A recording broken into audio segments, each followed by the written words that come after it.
राधे राधे, जय श्री श्याम। दोस्तों, स्वागत है आपका हमारे चैनल में एक और ज्ञानवर्धक प्रसंग के साथ। तो आज का आपका ज़्यादा समय ना लेते हुए हम आज का प्रसंग शुरू करते हैं। लेकिन आपसे एक विनती है, जिसने भी हमारे चैनल को सब्सक्राइब नहीं किया है वह हमारे चैनल को सब्सक्राइब कर लें, क्योंकि आपका एक सब्सक्राइब हमारे लिए बहुत ही महत्व रखता है। तो आज का प्रसंग है कि भाई का हक मारने वाला सुखी रहता है या दुखी, और कर्मों का फल तो भोगना ही पड़ता है। मित्रों, एक बार भगवान शिव कैलाश पर्वत पर बैठे हुए थे, तो भगवान शिव से मिलने के लिए माता पार्वती प्रस्थान करती हैं। जब रास्ते में जा रही थी, तभी उनकी निगाह मृत्यु लोक में दो सगे भाइयों पर पड़ती है, जो कि एक भाई दूसरे भाई की बेईमानी करने में लगा हुआ था। तो माता पार्वती के मन में यह विचार आता है कि आखिरकार भाई भाइयों के पीछे क्यों पड़ा है, भाई भाई की जान का दुश्मन क्यों बना हुआ है। उसके मन में ये प्रश्न चल रहा था। तो और उन्होंने भगवान शिव के पास पहुंचकर वो कहने लगी, प्रभु, मेरे मन में दो प्रश्न हैं, मुझे आप उनका उत्तर देके मेरे मन को संतुष्ट कीजिए।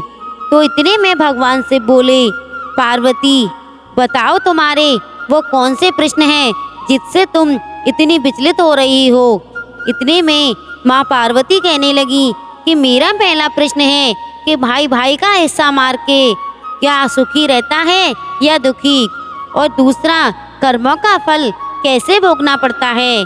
मित्रों, भगवान शिव कहने लगे, पार्वती, अब मैं तुम्हें एक कहानी सुनाता हूँ। इस कहानी को पूरा सुनना और ध्यान से सुनना। इस कहानी को सुनने के बाद में निश्चित ही तुम्हारी समस्या का समाधान होगा और तुम्हारे दोनों प्रश्नों के उत्तर तुम्हें शीघ्र ही मिल जाएंगे। दोस्तों, भगवान शिव कहते हैं, पार्वती, एक गांव में एक किसान रहता था। उसके परिवार में उसकी पत्नी और उसका एक लड़का था। कुछ सालों बाद वह पत्नी की मृत्यु हो गई। उस समय लड़के की उम्र लगभग 15 वर्ष की ही थी। किसान ने दूसरी शादी कर ली। उस दूसरी पत्नी से भी किसान को एक पुत्र प्राप्त हुआ। अब किसान की दूसरी पत्नी भी कुछ समय बाद मर जाती है। दोस्तों, भगवान शिव कहते हैं, पार्वती, किसान का बड़ा बेटा जो पहली पत्नी से प्राप्त हुआ था, जब वो शादी करने के योग्य हुआ तो किसान ने बड़े बेटे की शादी कर दी। फिर किसान भी कुछ समय बाद मृत्यु को प्राप्त हो गया। दोस्तों, भगवान शिव कहते हैं, पार्वती, किसान का छोटा बेटा और बड़ा बेटा दोनों साथ साथ रहते थे। अब कुछ समय के बाद में क्या होता है कि किसान के छोटे लड़के की तबीयत खराब हो जाती है। तो बड़ा भाई जो था वो वैद्य के पास जाकर उन्हें लेकर आता है और उसका इलाज करवाता है, लेकिन छोटे भाई को किसी भी प्रकार की राहत नहीं होती और उसकी तबीयत दिन पे दिन बिगड़ती जाती है। तो भगवान शिव कहते हैं, पार्वती, इस प्रकार जो बड़े भाई की जो पत्नी थी वह अपने पति से कहती है कि दिन पे दिन हमारा बहुत खर्चा हो रहा है, इनकी तबीयत में कोई सुधार नहीं हो रहा है। अतः हम एक काम करते हैं कि हम तुम्हारे छोटे भाई को, यानी अपने देवर की दवाई में वैद्य के द्वारा जहर डलवा देते हैं और उसे खिलवा देंगे। लोग ये समझेंगे कि ये बीमारी के चलते मर गया और इसका हिस्सा भी हमें मिल जाएगा और हमें इसकी बीमारी में खर्चा भी नहीं करना पड़ेगा। तो भगवान शिव कहते हैं, पार्वती, इस प्रकार से उस बड़े भाई के मन में लालच आ गया और उसने अपनी पत्नी की बात मान करके वैद्य के साथ में उसे मिलकर के जहर का सौदा कर लिया और उसने वैद्य के द्वारा दवा में जहर डलवाकर अपने छोटे भाई को मरवा दिया। लोग यही समझे कि अपनी बीमारी के चलते मर गया। तो भगवान शिव कहते हैं, पार्वती, जब छोटे भाई की मृत्यु हो जाती है तो बड़ा भाई और उसकी पत्नी बड़ा ही जश्न मनाते हैं, क्योंकि उसकी संपत्ति वो उनको ही मिल गई। इस प्रकार से जो बड़ा भाई था उसकी पत्नी को एक पुत्र की प्राप्ति हुई। अब शादी के कुछ समय बाद में अचानक वह लड़का बीमार पड़ने लगा। माँ बाप ने उसके इलाज के लिए बहुत वैद्यों से इलाज करवाया, क्योंकि उसने अपने भाई की संपत्ति हड़प कर ली थी। उसके पास में पैसे की कोई कमी नहीं थी।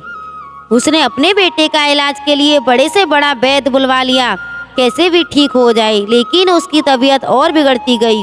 तो भगवान शिव कहते हैं पार्वती एक दिन वो अपनी पत्नी के साथ में अपने बेटे को चारपाई पर लिटा करके और दोनों पति पत्नी अपने बेटे के पास बैठे हुए थे और उनकी हालत और दयनीय होती जा रही थी।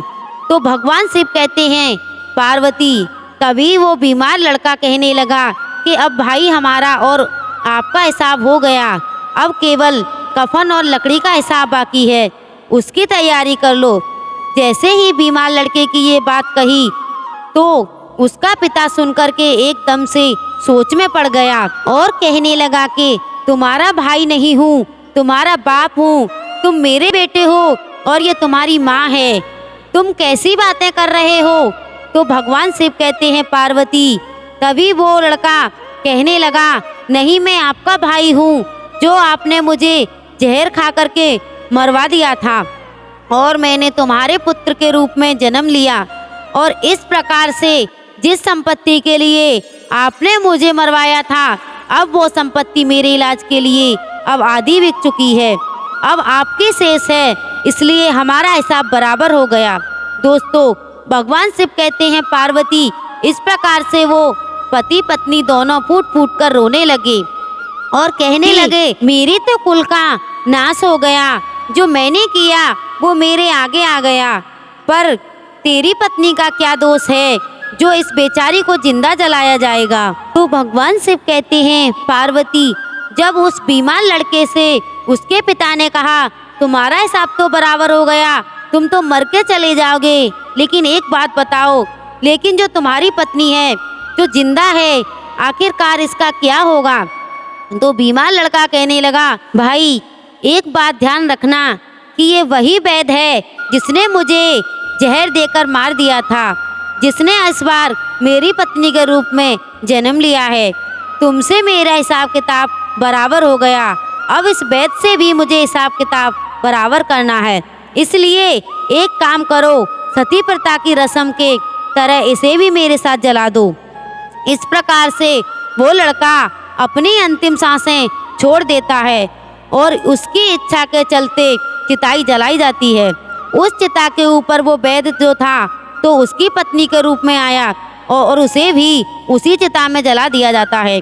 इस प्रकार से भाई का हिसाब मारने वाले को सजा उसके भाई के रूप में ही मिली और उस वैद्य को उसकी पत्नी के रूप में उसको भी सजा मिली।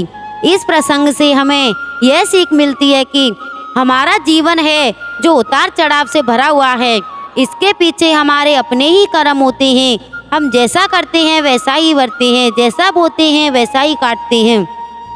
किसी ने सही कहा है कर्म करो तो फल मिलता है, आज नहीं तो कल मिलता है। जितना गहरा हो कुआं उतना ही मीठा जल मिलता है। जीवन में हर कठिन प्रश्न का जीवन है से ही हल मिलता है। तो दोस्तों अपने भाई का हक और उसके साथ बेईमानी नहीं करना चाहिए। जो भाई का हिस्सा मारते हैं वो जीवन में कभी सुखी नहीं रहते। कर्म का फल तो एक ना एक दिन भोगना ही पड़ता है, यह निश्चित है। मित्रों आपको हमारी वीडियो अच्छी लगी हो तो वीडियो को लाइक, चैनल को सब्सक्राइब अवश्य करें। धन्यवाद।